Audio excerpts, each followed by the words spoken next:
ठीक है, ठीक है, ठीक है, ठीक है। म्यूजियम भी हमारा हो गया था, ज़ूलॉजिकल पार्क भी हमारा हो गया था। अब हम यहाँ पे करेंगे हमारा टेक्सोनॉमिकल एड वाला पार्ट हम करेंगे, और इसे हम एक बार सही तरीके से आराम से इसे हम समझ लेंगे। एक बार समझ लिया फिर कोई भी दिक्कत आनी नहीं चाहिए, ठीक है। And I would strongly recommend कि आप थोड़ा बहुत नोट्स बना लिया करो, कभी अगर टाइम मिलता है तो, like just see the slides quickly, और कुछ कुछ शॉर्ट में नोट्स बना लिए, सर्कल कर दिया उसे, जस्ट डू दैट। सो थोड़ा हेल्पफुल रहता है बाद में रिवीजन करने के लिए। ऑलराइट, तो ये कुछ हमने पिक्चर्स हमने देखी थी last time, tiger, dinosaur, snake की हमने बात किया था कि आप जब प्रिजर्व करते हो तो आप किस तरीके से आप प्रिजर्व करते हो। इधर आप प्रिजर्व करते हो through your stuffing, right, dry preservation जिसे हम कहते हैं, या फिर आप करते हो वेट प्रिजर्वेशन। बर्ड्स को कैसे प्रिजर्व करते हैं हम लोग? Wet preservation. ड्राई बेटा, ड्राई कौन कौन बोला? वेट कौन कौन था? वेट, ड्राई बेटा, ड्राई। अरे बर्ड्स को ड्राई करने का दिक्कत क्या आता है? उनके फेदर्स निकल आएंगे, ठीक है, और फेदर्स निकलने के बाद वो दिखेगा नहीं बर्ड आपका सही से, ना ही लेबलिंग उसकी दिखेगी। So that is a concern. तो बर्ड्स के साथ हमेशा you go for a dry preservation, ठीक है। ऑलराइट, अब हम क्या करेंगे? Will try to understand something about the taxonomical aid, taxonomical key, sorry, ये हम समझेंगे। तो की समझाने के पहले मैं आपको एक चीज बताना चाहूंगा कि जब भी हम की बात करते हैं, आप एक चीज यहाँ पे याद रखिए कि टेक्सोनॉमिकल की का यूज किया जाता है for identification of unknown species. कोई भी अननोन स्पीशीज को आइडेंटिफाई करने के लिए आप टेक्सोनॉमिकल की का इस्तेमाल आप कर सकते हो। तो ये चीज आपको याद रखनी चाहिए। मैं आपको इसका एग्जाम्पल लेता हूँ। फॉर एग्जाम्पल, मैं अपूर्वा के हाथ में कोई क्रैब देता हूँ कि अपूर्वा ये लो एक क्रैब जो मुझे ओशन में मिला था। तो उस क्रैब को आइडेंटिफाई कैसे करेगी कि कौन सा स्पीशीज है वो कैसे उसे आइडेंटिफाई करेगी? उसे आइडेंटिफाई करने के लिए उसे यूज करनी पड़ेगी टेक्सोनॉमिकल की, राइट। या मैं समझो सिल्की के हाथ में अगर मैं कोई फ्रॉग देता हूँ एंड आई टेल हिम कि टेल मी ये कौन सा फ्रॉग है, या उसको अगर कोई फ्रॉग मिलता है तो अगर उसे उस फ्रॉग को आइडेंटिफाई करना है कि ये कौन सी स्पीशीज है, वो करने के लिए उन्हें यूज करना पड़ेगा टेक्सोनॉमिकल की। तो की का इस्तेमाल होता है for identification of the species, ये चीज आपको याद रखनी है।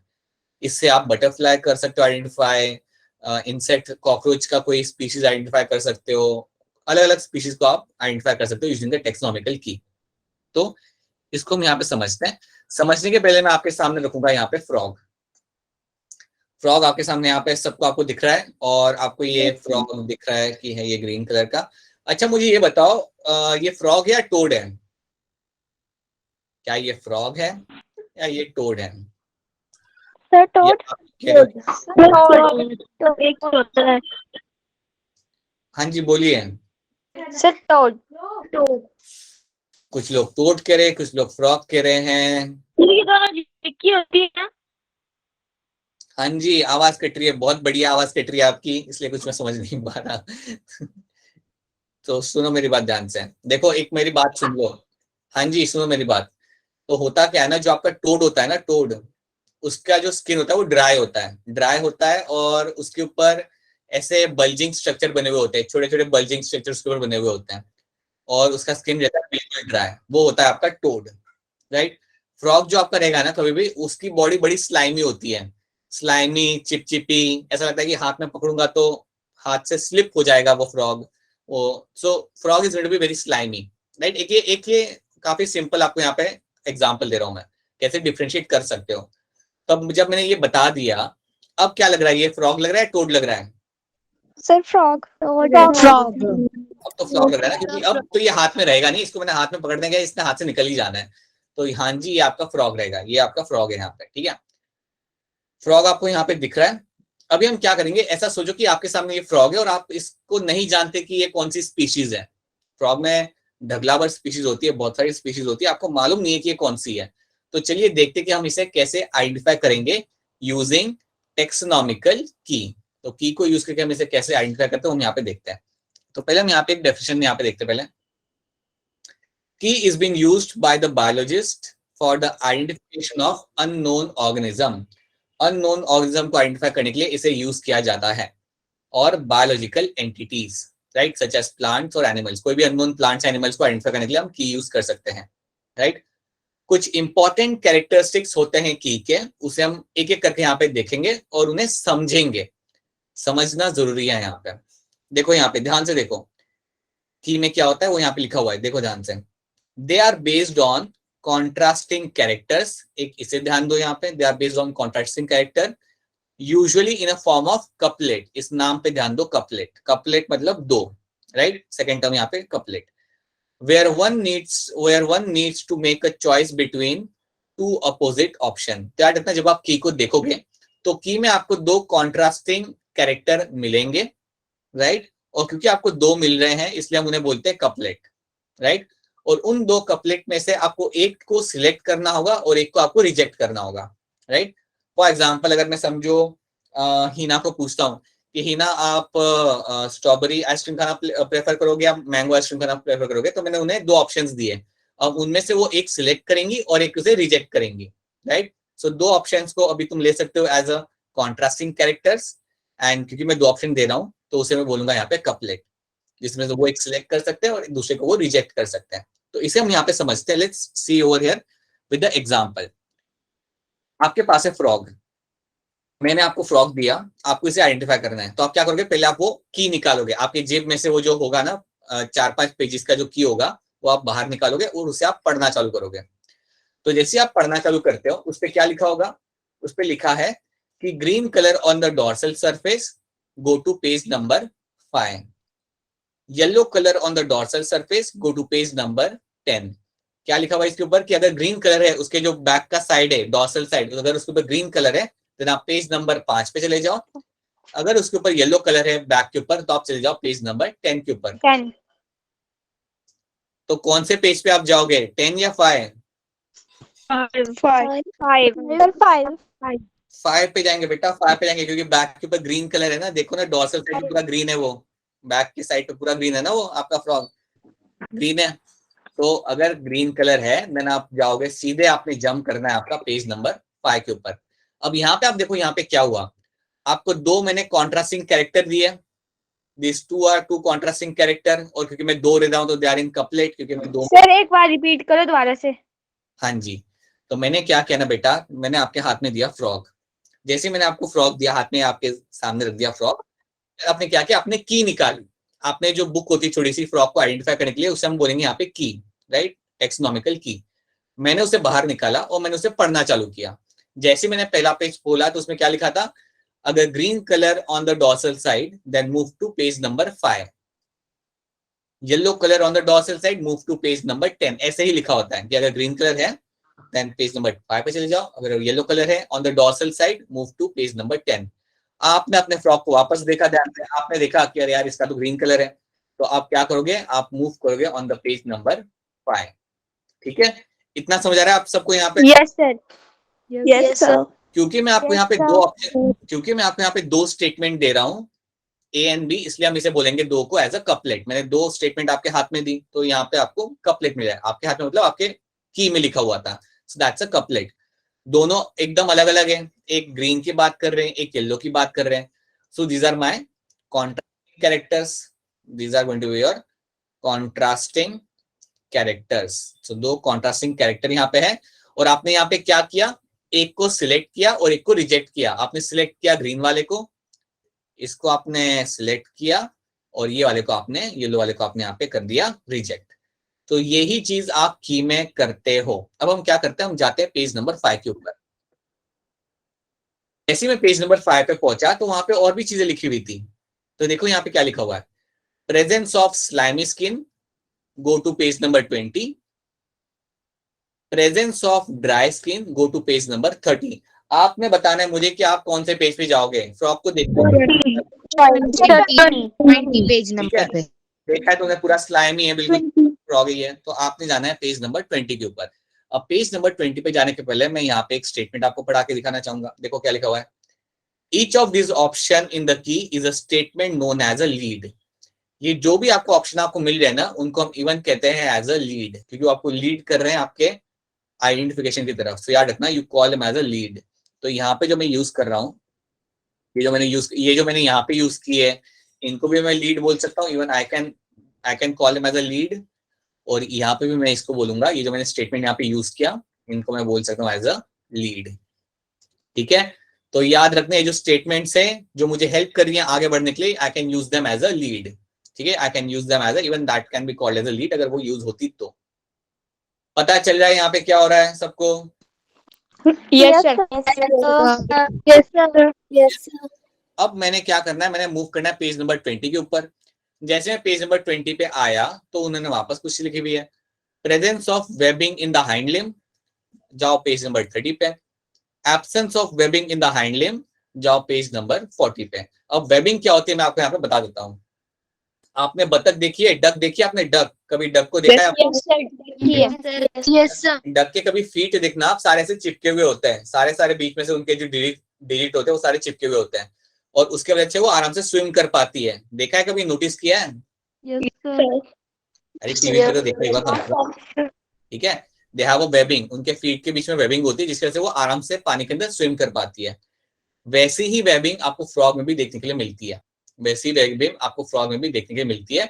तो स्टेटमेंट क्या कह रहा है कि अगर आपको वेबिंग दिख रही है उनके पिछले पैरों के अंदर, हाइंड लिम्स मतलब पिछले पैर, अगर आपके पिछले पैरों के अंदर अगर वेबिंग मिल रही है देन जाओ पेज नंबर 30 के ऊपर।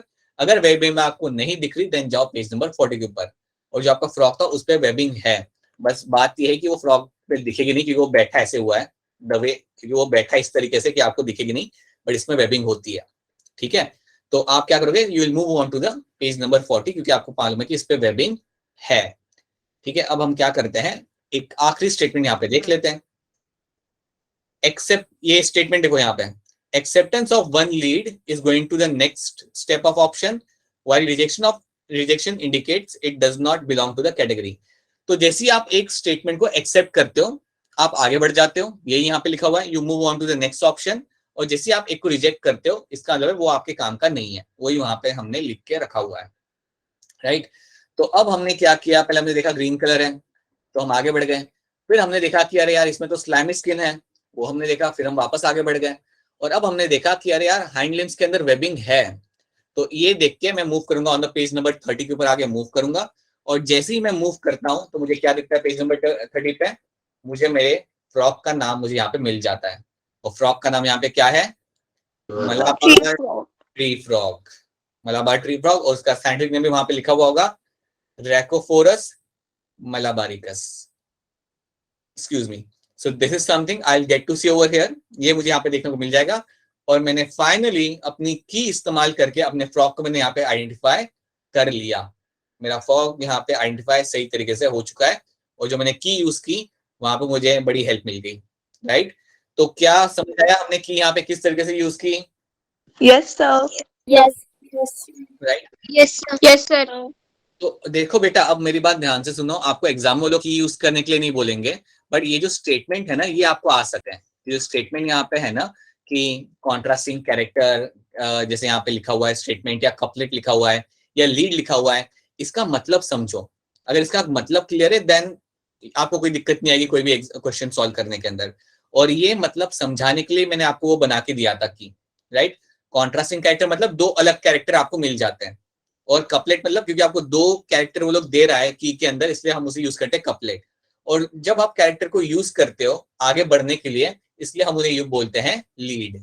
तो ये तीन चीजें मैं आपको समझाना चाहता हूँ, और याद रखना जो आप सिलेक्ट नहीं करते, रिजेक्ट करते हो, उसका कोई काम नहीं होता, और जो आप सिलेक्ट करते हो उससे आप आगे बढ़ते हो। So that is something you have to understand over here. ये है आपका यहाँ पे taxonomical key, and this is what you have to remember. ठीक है, किसी को कोई दिक्कत इसके अंदर तो बता दें, कोई दिक्कत, कोई शंका, कोई परेशानी? No, sir. ठीक है, कुछ रहेगा तो प्लीज बताना मुझे। ठीक है, alright, now let's move on to the your next one. Next thing here is going to be your right, यहाँ पे कुछ टर्म्स है जो हमें यहाँ पे समझने पड़ेंगे। ये टर्म्स आपके एनसाइड में भी मेंशन करके रखे हुए हैं, बट इनको समझना ज्यादा जरूरी है यहाँ पे कि टर्म्स का मतलब यहाँ पे क्या है। So let's understand this terms slowly. Right, तो एक है यहाँ पे टर्म फ्लोरा, पहले इसको हम समझते हैं, और एक है यहाँ पे टर्म आपका मैन्युअल। ठीक है, अब सुनो ध्यान से। फ्लोरा जो यहाँ पे जो टर्म है ये बेसिकली आपका एक स्मॉल बुक होती है। राइट, आपके समझो 15-20 पेज की बुक होगी। राइट, और इस बुक के अंदर लिखा होगा about the habitat of a particular area, और वहां पे कौन सी डाइवर्सिटी आपको मिल रही है। मैं आपको एग्जाम्पल देता हूँ, एग्जाम्पल देके सुनो। समझो आप में से कोई, समझो रंजीत, समझो रंजीत डोगरा मेरे पास आते हैं और मुझे कहते हैं कि सर मुझे मंडी के प्लांट्स के बारे में जानना है, मंडी के प्लांट्स और उस हैबिटेट के बारे में मुझे जानना है, या मंडी में हैबिटेट कैसा है वो मुझे जानना है। तो मैं क्या करूंगा, मैं अपने बोटेनिकल गार्डन में से एक फ्लोरा निकालूंगा, that is going to be your booklet, और मैं उनके हाथ में दे दूंगा। तो जब मैं उनके हाथ में फ्लोरा दे रहा हूं तो उसमें क्या क्या इंफॉर्मेशन होगी, उसमें होगी इंफॉर्मेशन अबाउट द हैबिटेट, मंडी में कैसा हैबिटेट है, हिली एरिया है, कितनी रिवर वहां से पास हो रही है, कितने एरिया में एग्रीकल्चर करा हुआ है, all those information is going to be there, right.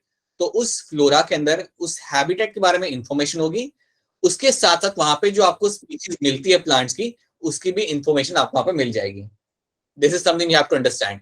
Flora के अंदर हैबिटेट रिलेटेड तो इंफॉर्मेशन रहती ही है, बट उसके साथ साथ वहां पे कौन से प्लांट्स मिल रहे हैं उसका भी इंफॉर्मेशन वहां पे रहेगा। तो अब इस डेफिनेशन को हम लोग यहाँ पे देखते हैं, प्लीज। हाँ मैं रिपीट कर देता हूँ। देखो, अगर फ्लोरा समझो एक स्मॉल बुकलेट है जिसको तुम यूज करोगे, किस लिए मैं समझाता हूँ। तो इसके अंदर बुक में क्या होता है, इसमें इंफॉर्मेशन होती है एक पर्टिकुलर एरिया के हैबिटेट के बारे में। फॉर एग्जाम्पल समझो आप कांगड़ा से हो, आपको जानना है कि कांगड़ा में लाइक हैबिटेट कैसा है, मतलब कितने एरिया हिली है, कितना एरिया हिली नहीं है, कितने एरिया से रिवर पास हो रही है, कितने एरिया में रिवर पास नहीं हो रही। इसका मतलब है कि मैं उस हैबिटेट को जानना चाहता हूँ, और वो जानने के लिए मैं फ्लोरा यूज कर सकता हूँ, राइट। तो flora will describe the habitat of the plants, तो वो हैबिटेट के बारे में बताएगा मुझे। उसके साथ साथ it will also have the information of the distribution of plants, तो प्लांट्स के बारे में भी इंफॉर्मेशन होगी, और उसके साथ साथ it will have the major information of habitat as well. So ये देखो statement describes the habitat of the plants in a given area. It also takes into account the distribution of plants in a particular area. तो ये habitat वाली बात आपको याद रखनी है, आप जान पाते हो कि यार मेरा एरिया है कैसा, या वो पर्टिकुलर एरिया मेरा है कैसा। ये जानने के लिए आप यूज करोगे यहाँ पे फ्लोरा। सो फ्लोरा आपका हैबिटेट के बारे में इंफॉर्मेशन काफी अच्छे से देता है, और उसके साथ साथ वो प्लांट्स के बारे में भी इंफॉर्मेशन आपको वहां पे देगा। तो ये होता है आपका यहाँ पे फ्लोरा। अब मैं बात करता हूं मैन्युअल की। मैन्युअल में क्या होता है ना, मैन्युअल के अंदर आपको सिर्फ प्लांट्स की इंफॉर्मेशन मिलेगी। So it will have a information of, सिर्फ प्लांट नहीं, कोई भी अगर स्पीशीज की इंफॉर्मेशन आपको इसके अंदर मिलेगी। सो इसमें क्या होगा, हैबिटेट के बारे में ज्यादा बात नहीं होगी मैन्युअल के अंदर, हैबिटेट रिलेटेड कोई ज्यादा यहाँ पे बात नहीं होगी। यहाँ पे बेसिकली बात की जाएगी स्पीशीज को लेके। तो अगर समझो फॉर एग्जाम्पल हमारे पास कोई है, समझो इशिका है, और इशिका को कोई पर्टिकुलर प्लांट को या पर्टिकुलर स्पीशीज को आइडेंटिफाई करना है, समझो उसने एक प्लांट लेके आई वो, और उसे अगर वो उसे आइडेंटिफाई करना है, तो वो टाइम पे वो फ्लोरा यूज नहीं करेगी, वो मैन्युअल यूज करेगी। Because manual can be use for identification of any of the species. कोई भी अगर स्पीशीज है, समझो ये प्लांट का मैन्युअल है, तो उसे यूज करके it can actually help in the identification of the species of a given area, right. एक पर्टिकुलर एरिया की स्पीशीज को अगर मुझे सिर्फ आइडेंटिफाई करना हो, राइट, तो मैं यूज करूंगा मेरा मैन्युअल, राइट। सो समझो फॉर एग्जांपल लेट्स से कि रिया लेके आती है, रिया कोई पर्टिकुलर स्पाइडर लेके आती है, और वो चाहती है उसे आइडेंटिफाई करना, तो मैं क्या करूंगा, I will give her the manual, right. And in that manual क्या होगा, मैन्युअल के अंदर जितने भी स्पाइडर मिलते हैं कांगड़ा के अंदर, उन सबकी इंफॉर्मेशन होगी, और उनको देख के she can identify the particular species जो उसके हाथ में वहां पे होगी। तो ये आपको यहाँ पे समझना है कि फ्लोरा क्या होता है और मैन्युअल क्या होता है। ये बात समझ आ रही है आपको? Yes, sir. Yes, sir. Yes, sir. ठीक है, Yes, sir. Right right, manual, right Sonam, true.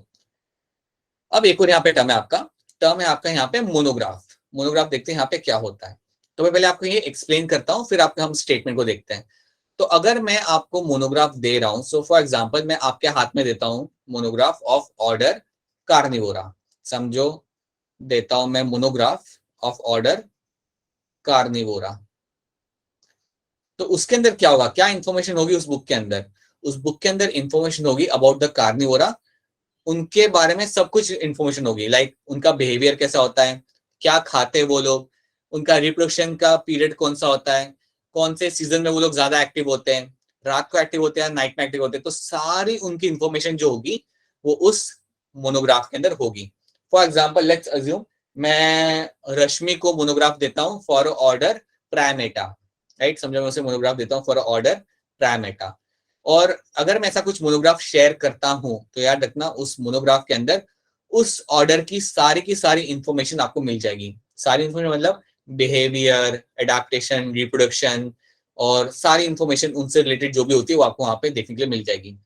अब क्वेश्चन ये है, क्वेश्चन मेरा यहाँ पे ये कि क्या मोनोग्राफ सिर्फ ऑर्डर के होते हैं? नहीं, ये कोई भी टेक्सॉन के हो सकते हैं। ये कोई भी टेक्सॉन का एक मोनोग्राफ बना देते हैं हम लोग और वो हम शेयर कर देते हैं। सो फॉर एग्जांपल टेक्सॉन तो बहुत सारे होते हैं। You can have a genus is a tax on, you have a family as a taxon, right? You have a class as a taxon, right? तो समझो मैं कोई भी अगर टेक्सॉन का मोनोग्राफ आपके हाथ में दे रहा हूं तो उसके अंदर उस टेक्सॉन की सारी इंफॉर्मेशन होगी। समझो मैं आपके हाथ में देता हूं क्लास रेप्टाइल्स का मोनोग्राफ। मेरे पास क्लास रेप्टाइल्स का समझो मोनोग्राफ है, और अगर ये मैं आपके हाथ में देता हूं तो इसका मतलब क्या हुआ, आपके पास कौन सी इंफॉर्मेशन होगी? आपके पास होगा adaptation, behaviour, sexual behaviour, reproduction, हर एक इंफॉर्मेशन उस पर्टिकुलर टेक्सॉन के बारे में आपके पास मिल जाएगी। तो ये चीज आपको याद रखनी चाहिए कि आप मोनोग्राफ के अंदर आप टेक्सॉन शेयर करते हो, आप कोई एक पर्टिकुलर बुक शेयर नहीं करते, you actually share the tax on. तो मैं आपको यहाँ पे एग्जाम्पल लेता हूँ, यहाँ आपको स्टेटमेंट पढ़ के बताता हूँ। When a taxon is described in detail, जब आपका टेक्सॉन एक डिस्क्राइब किया जाता है डिटेल के अंदर about the habitat structure, functional, reproduction, adaptation, behaviour, the description is in the form of monograph. तो ये चीज आप यहाँ पे समझ लो, डेफिनेशन को समझो यहाँ पे कि जब आपके हाथ में कोई मोनोग्राफ दे रहा है तो वहां पे एक पर्टिकुलर टेक्सॉन का इंफॉर्मेशन होगा, सब कुछ नहीं होगा। अगर मैं आपके हाथ में रेप्टाइल का दे रहा हूं तो उसके अंदर एम्फीबियन की इंफॉर्मेशन नहीं होगी, right? So I've given you a single taxon, that's my class Reptilia, और a single taxon like a family Solanaceae, ठीक है? तो मोनोग्राफ के अंदर याद रखना आपको एक पर्टिकुलर टेक्सॉन की इंफॉर्मेशन ही मिलेगी। क्या ये वाला पार्ट समझ आ रहा है सबको? Yes, sir. Yes, sir. ये क्लियर है? सो ये 3 टर्म है बेटा जो आपके एनसीईआरटी में दिए गए, लेकिन उन्हें समझना कई बार लाइक पीपल उसमें मिक्स कर जाते हैं।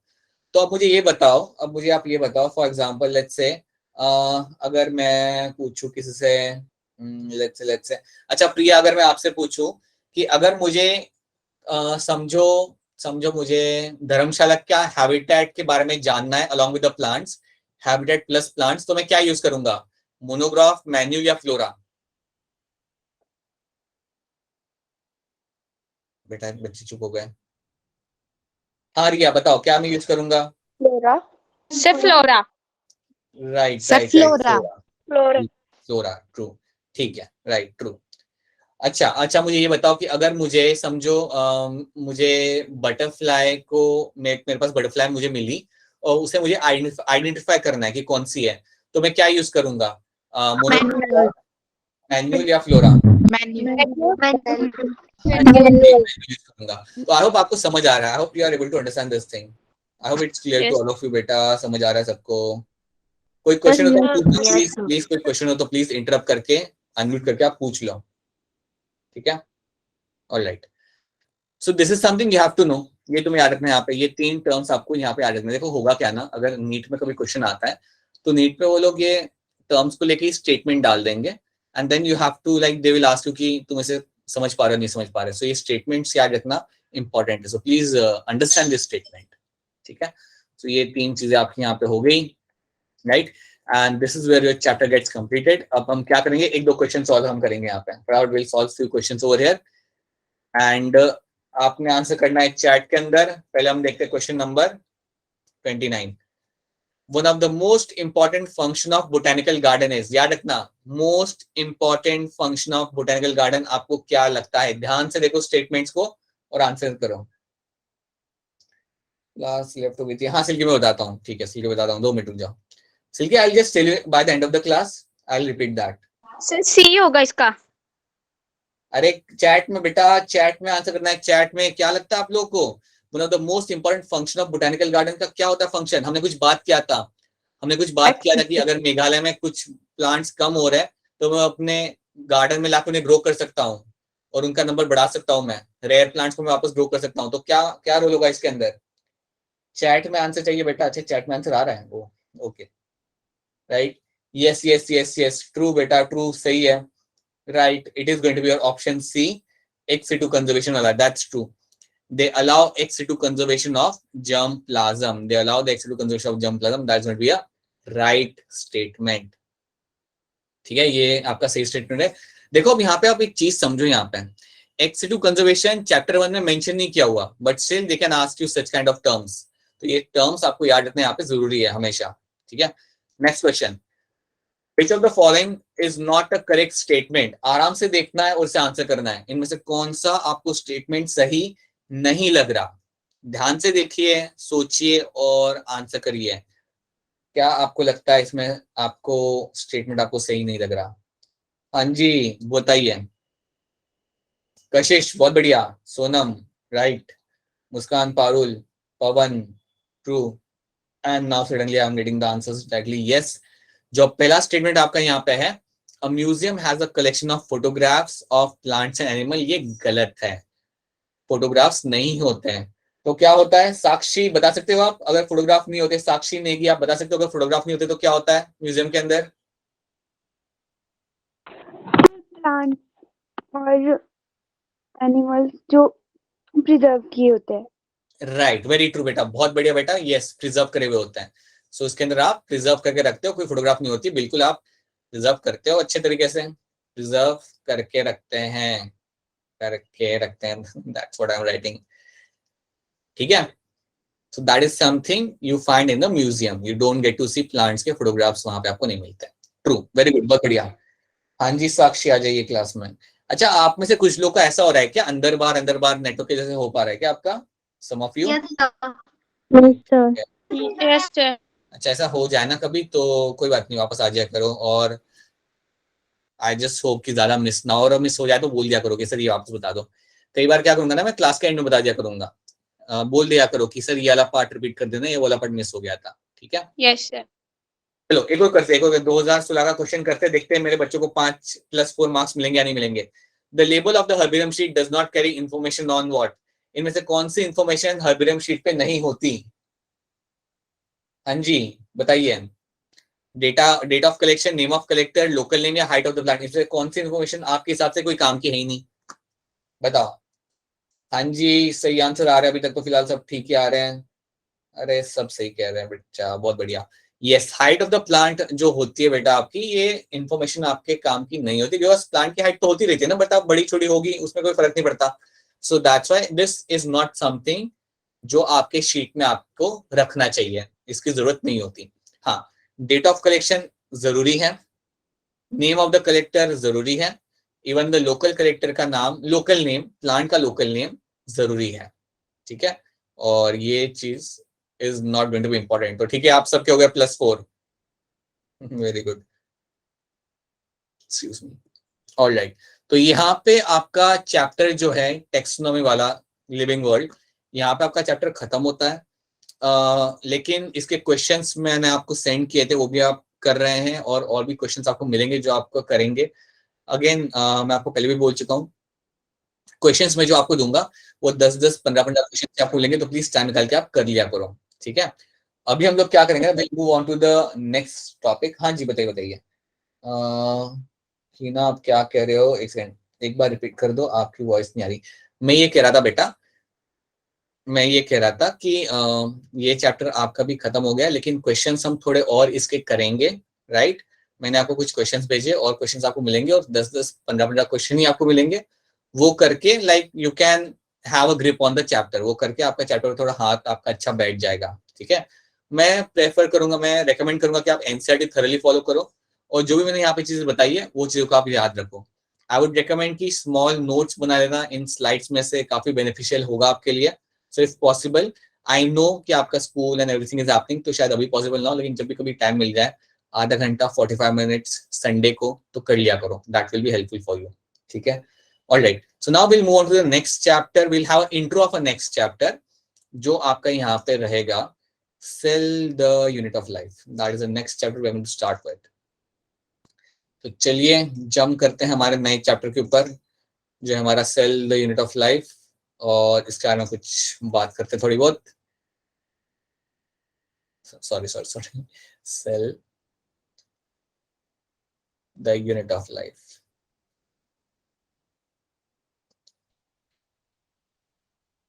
ऑलराइट, चलिए इंट्रो लेते हैं। कुछ ज्यादा हमें कुछ हैवी इसमें समझने की जरूरत है नहीं, हमारे पास आखिरी 15 मिनट ही बाकी है। So we just have to understand few things we have to understand. और हम चालू करेंगे हमारे क्वेश्चन के साथ. मेरा क्वेश्चन यहाँ पे ये है, क्या हम सेल्स को बॉडी के बाहर ग्रो कर सकते हैं? Can I grow cells outside the body? No, sir. No, No. sir. IVF के थ्रू तो करते हैं ना. हाँ जी, आप कुछ कह रहे थे, बताइए. IVF के थ्रू करते हैं ना. आईवीएफ के थ्रू करते. बहुत बढ़िया बेटा, क्या नाम है आपका? ठीक है, कोई बात नहीं. Yes, right, true, that's true. IVF के थ्रू करते हैं हम लोग. अगेन, हम लोग बाहर सेल के बाहर, बॉडी के बाहर सेल्स को ग्रो कर सकते हैं. So answer is going to be yes. ठीक है, answer is going to be yes. आप बॉडी के बाहर सेल्स को ग्रो कर सकते हो. सिल्की, मैं आपको वापस बताऊंगा, ठीक है, बाद में. I just do that in the last part. ठीक है, right. So I can grow them outside the body. Yes, उसे हम बोलते हैं सेल कल्चर. और आप लोग भी करोगे. काफी लाइकली चांस है कि आप लोग भी ये सब करोगे. अगर आप एमबीबीएस में जाते हो, you will know about that. You might be also able to do that. And अगर आप ग्रेजुएशन करते हो लाइफ साइंस के अंदर, तो मास्टर्स में आपको ये करने का मौका मिल सकता है, राइट. सो सेल कल्चर आप कर सकते हो. अगर आपको याद हो तो हमने एक टर्म यूज किया था, इन विट्रो. हाँ जी, टर्म यूज किया था, नहीं कहते?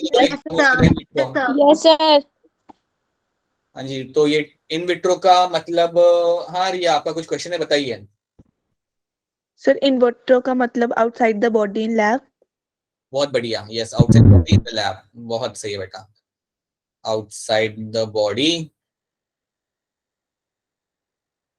इन लैब, राइट. सो ये होता है इन विट्रो का मतलब. तो याद रखना कि आपका सेल कल्चर बॉडी के बाहर हो सकता है. और ये किया गया था सबसे पहले इन द ईयर 1951. 1951 में सबसे पहली बार आपने सेल को कल्चर किया था लैब के अंदर, मतलब उन्हें ग्रो किया था. इसको हम थोड़ा और देखेंगे बहुत बाद में, बट इतना पहले आपको याद रखना कि हाँ, हो सकता है, बिल्कुल हो सकता है. अच्छा, आपको क्या लगता है ह्यूमंस में कितने सेल होंगे? कितने सेल्स होते होंगे ह्यूमंस के अंदर? Infinite number. इन्फिनिट तो स्टार्स होते बेटा, सेल्स तो तब भी थोड़ा तुम काउंट कर सकते हो. बढ़िया, बहुत ज्यादा नंबर होता है. नंबर बहुत ज्यादा होते हैं यहाँ पे. नंबर आपका हो जाएगा लगभग अराउंड 10⁻14. चलो मैथ्स आता है आप लोगों को, कैलकुलेट करके बताओ कि कितना नंबर बन रहा है. Alright, so these are the number of cells you can find in the human body.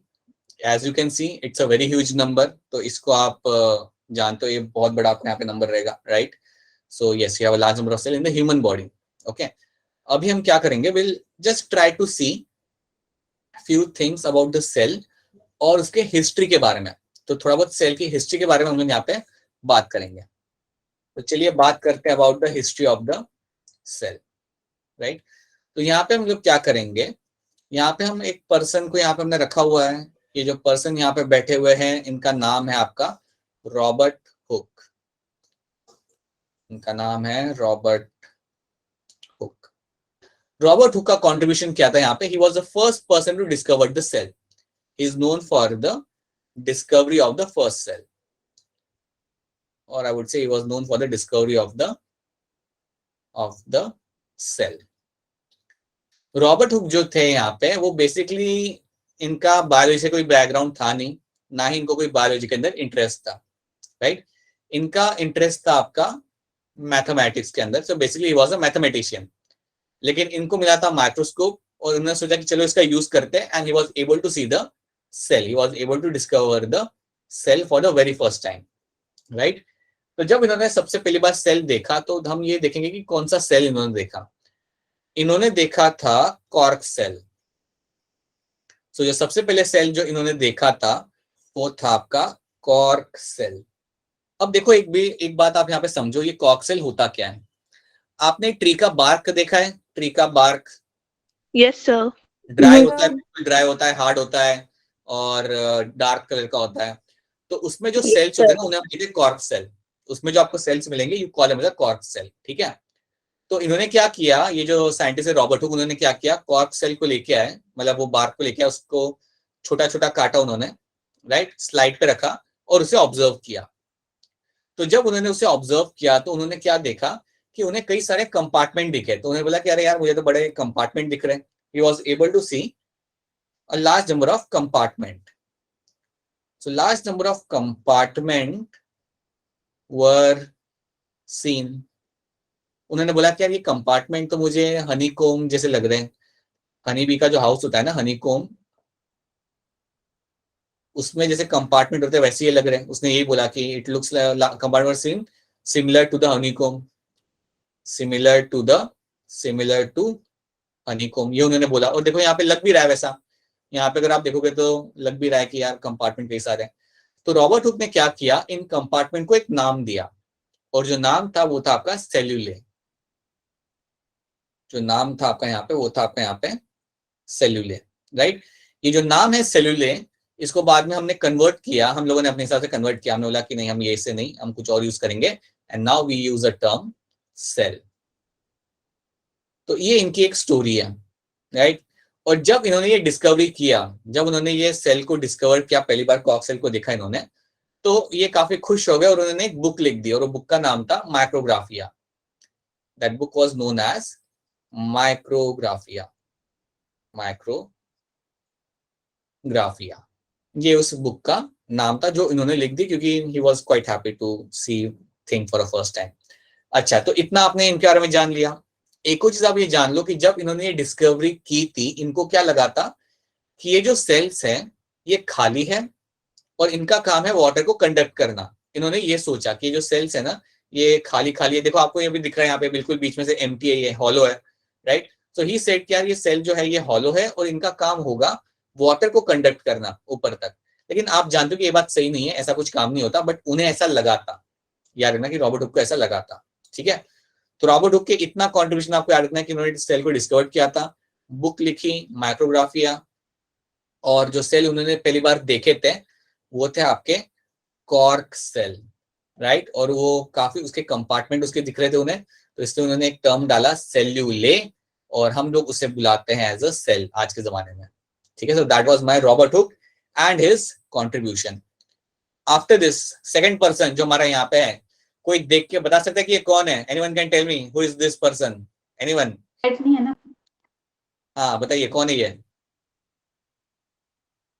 बोलिए बोलिए।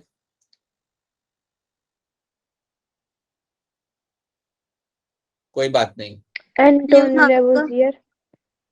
Von लीवनवुक,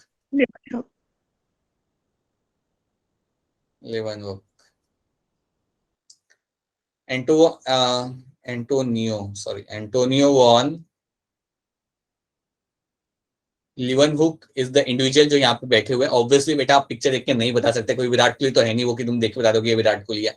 so Antonio van Leeuwenhoek is the individual जिन्होंने सबसे पहले लिविंग सेल देखे थे। He was the first person to observe the living cell. इन्होंने सबसे पहले was the first person to observe living cell. अगर आप देखोगे, अगर आप यहाँ पे ध्यान दोगे यहाँ पे, तो आपके जो रॉबर्ट हुक है उन्होंने ये डेड सेल देखा था। कॉक सेल जो आपके बेसिकली होती है ये डेड सेल होता है, ये लाइफ सेल नहीं होते, they are going to be a dead cell. तो इन्होंने डेड सेल देखा था। बट जो लिविंग सेल जो आपके यहाँ पे होते हैं, लिविंग सेल आपके देखे थे आपने, एंटोनियो वॉन लीवनहुक ने यहाँ पे आपके लिविंग सेल सबसे पहली बार देखा था। He was the first person to observe the living cell. अब हम यहाँ पे क्या करेंगे बेटा, हम यहाँ पे क्या करेंगे, विल ट्राई टू अंडरस्टैंड कि ये लिविंग सेल कौन से थे। सो आपके यहाँ पे लिविंग सेल हो सकते थे, आपके स्पर्म थे, कुछ स्पर्म सेल को इन्होंने ऑब्जर्व किया, इन्होंने बैक्टीरिया को ऑब्जर्व किया, इन्होंने प्रोटोजोआ को ऑब्जर्व किया। He also observed something like RBC। तो काफी चीजों को इन्होंने देखा था, इन्होंने माइक्रोस्कोप को यूज करके काफी चीजों को यहाँ पे देखा था। अब मैं आपको एक चीज यहाँ पे बताना चाहूंगा, थोड़ा ध्यान दीजिएगा। बात यह है कि ये जो आपके साइंटिस्ट है, ये जो आपके जो ये जो पर्सन है जिन्होंने ये इन सब जो डिस्कवर किया, ये लोग इसलिए कर पा रहे थे क्योंकि एडवांसमेंट हो रहा था माइक्रोस्कोप के अंदर।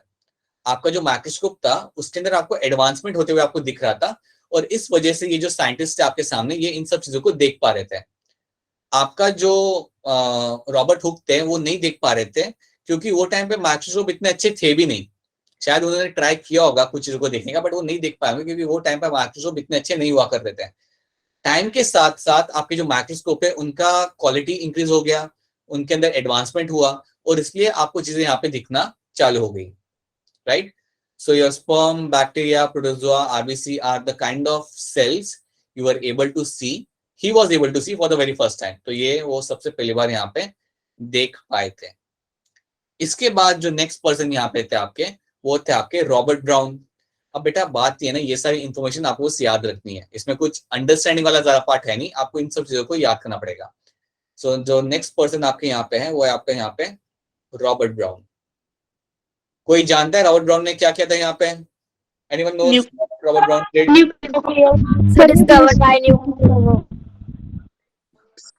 First time discovered the nucleus. First time discovered the nucleus. First time इन्होंने न्यूक्लियस को डिस्कवर्ड किया. Nucleus was observed. तो रॉबर्ट ब्राउन ने सबसे पहली बार ऑब्जर्व किया था न्यूक्लियस को. सो ये आपको याद रखना पड़ेगा. और ये ऑब्जर्व किया था ऑर्किड ट्री के, ऑर्किड प्लांट के रूट्स के अंदर. ऑर्किड प्लांट के रूट के अंदर. और ऑर्किड प्लांट, यस सर. हाँ जी बोलिए. ऑर्किड प्लांट के जो रूट्स थे उसके अंदर इन्होंने सबसे पहले न्यूक्लियस ऑब्जर्व किया था. उस तब तक न्यूक्लियस के बारे में किसी को कोई आइडिया नहीं था. हाँ जी बोलिए बोलिए बोलिए, क्या कह रहे हैं आप, बोलिए. क्या बोल रही है कि उसको वॉइस नहीं आ रही है? हिना आपको वॉइस नहीं आ रही क्या मेरी? हिना जसल वॉइस नहीं आ रही क्या? नहीं आ रहा. अच्छा बेटा एक काम कर सकते हो आप, देखो अगर वॉइस नहीं आ रही हो ना, कभी ट्राई कर सकते हो रिजॉइन करने का, क्योंकि कई बार क्या होता है अगर नेटवर्क का इशू रहता है तो कई बार वॉइस का दिक्कत आता है. अच्छा बाकी लोगों को क्लियरली वॉइस आ रही है नहीं आ रही? यस सर क्लियर आ रही है. सर आ रही है. हाँ तो कभी ऐसा ना बेटा फटाफट लेफ्ट करके आ जाया करो, क्योंकि अगर हाँ अगर बहुत लोगों को नहीं आ रही होती ना बेटा तो बोल दिया करो कि सर नहीं आ रही voice, then we can do something about that. फिर हो सकता है कि मेरे एंड पे इशू हो, बट जनरली नहीं होता, इसलिए या दैट्स द थिंग. ऑलराइट ठीक है, थैंक्स रिया फॉर हेल्पिंग. या राइट ओके. सो ऑर्किड प्लांट के रूट्स के अंदर हमने देखा था न्यूक्लियस को सबसे पहली बार. हमने देखा था रॉबर्ट ब्राउन ने, इन्होंने देखा था, ये सारी चीजें इन्होंने देखी थी. राइट. तो ये 3 साइंटिस्ट के नाम आपको याद रखने हैं और आपको याद रखना है कि इन्होंने करा क्या था. आपको ईयर याद नहीं रखना, that's not important for you. इनका रोल क्या था बस आप याद रख लो कि न्यूक्लियस किसने देखा था, पहला सेल किसने देखा था, या एंटोन वॉन लीवनहुक ने क्या किया था. So these are the things you have to remember. ये मैच द फॉलोइंग में आ जाता है बेटा, मैच द फॉलोइंग के अंदर ये लोग पूछ लेते हैं, इसलिए these are the things you have to know. अब हम क्या करेंगे यहाँ पे. अच्छा अभी भी नहीं आ रही क्या बेटा आपको आवाज? बेटा नेटवर्क का कंसर्न हो सकता है, नेटवर्क का issue. Just try to change your position, अपनी पोजीशन थोड़ा चेंज करके देखो. You might be able to find the right voice, right place to get a voice. एक बार ट्राई करके देखो आप. ठीक है. ऑलराइट. अब हम यहाँ पे देखते हैं कि आपका शेल्डन और श्वान का कंट्रीब्यूशन यहाँ पे क्या था. राइट. शेल्डन और श्वान का कंट्रीब्यूशन यहाँ पे क्या था वो हम यहाँ पे समझते हैं कि वो हम यहाँ पे देखेंगे कि ये लोग कौन थे और इनका क्या काम था. To understand everything about the cell. Right. Let's see. Schleiden जो आपके थे यहाँ पे वो आपके थे botanist. He was your botanist. Schwann जो थे आपके वो थे आपके यहाँ पे जूलॉजिस्ट.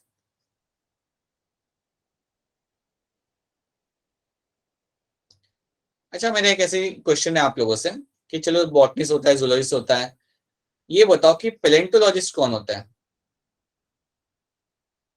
एनीवन नोस पैलेंटोलॉजिस्ट क्या होता है?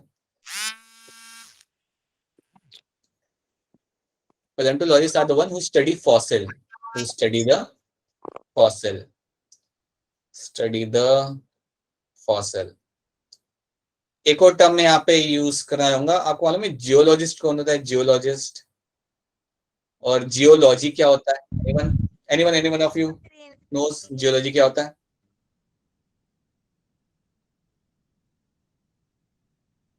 Study That of is- animal. इसमें हाँ जी बोलिए. एनिमल भी होती है. सर, सर रॉक animal की- स्टडी होती है. हाँ जी बिल्कुल सही बोला आपने. It's a study of rocks. Rocks को अगर आप पढ़ते हो तो रॉक्स भी पढ़ा जाता है. अगर रॉक की स्टडी आप कर रहे हो then you will have a geology. हाँ जी बोलिए, कोई क्वेश्चन है? नहीं जी क्वेश्चन नहीं है. ठीक है. हाँ तो study of rocks is called as your geology. आपको क्या लगता है ये स्टडी करके इंसान क्या बनता होगा, क्या करता होगा, उसका काम क्या होता होगा? एनीवन एनिमल सोचा है? के बारे में पता लगता है. जियोलॉजी पढ़ के? हाँ जी रिया बताइए.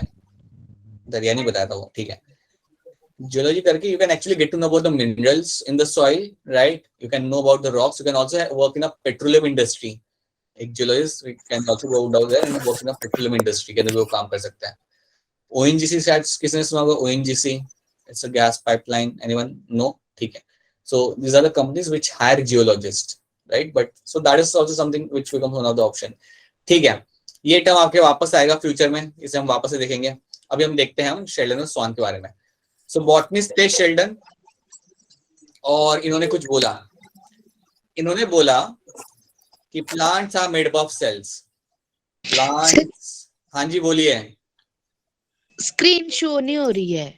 बहुत सर आपकी वॉइस भी नहीं आ रही, और अब वॉइस भी नहीं आ रही, स्क्रीन भी नहीं आ रही, ठीक है रुकते हैं बेटा, रुक जाते, एक काम करते बेटा, रुको रुको, वेट मिनट वेट, चलो मुझे नहीं दिख रही। नहीं दिख रही सर आप screen।